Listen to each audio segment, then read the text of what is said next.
Hello class, and welcome back again for another art lesson with me, Miss Robertson. Today I thought we could go over some excellent art words that will make you very clever and certainly help us understand some artworks. Our first word is juxtaposition.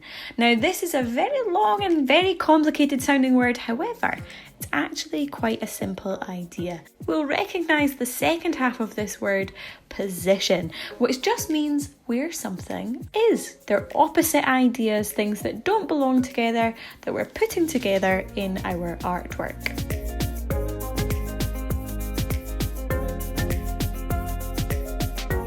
Participation. Now traditionally we're not supposed to touch the artworks, however some artworks are designed for the viewing to be interactive.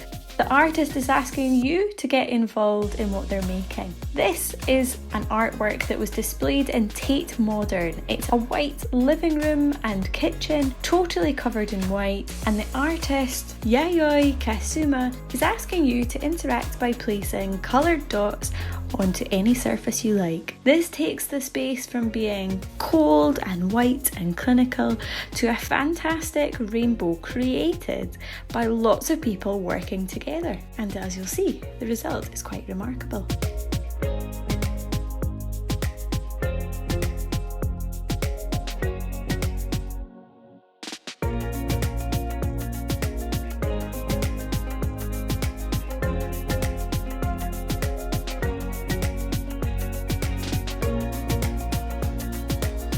Next we're on to perspective. We have 1 point perspective, which we've covered already, and as it gets more complicated we also have 2 point perspective. This is where a building, an object, is disappearing off into 2 different directions.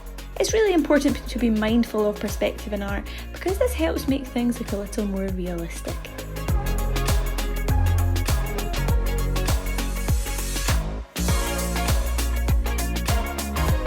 Landscape. It could be when our picture is going from side to side, our piece of paper, or it could be the contents of the art we're making, what we are making art about. Landscapes feature the natural environment,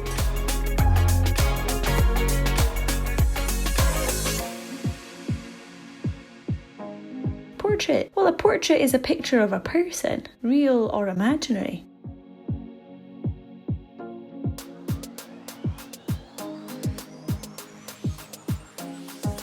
When we have a portrait with hands, it's now called a Kit Kat portrait. The Kit Kat Club was a very exclusive club many years ago, and its members had their portraits painted, including their hands. It was a tradition, and thus came the term a Kit Kat portrait. Also a very nice chocolate biscuit. The rule of thirds.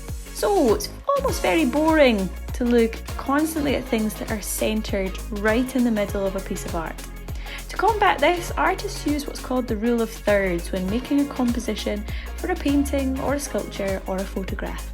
It's setting things out into the 3 distinct areas, slightly to the left, to the right, avoiding an area in the middle.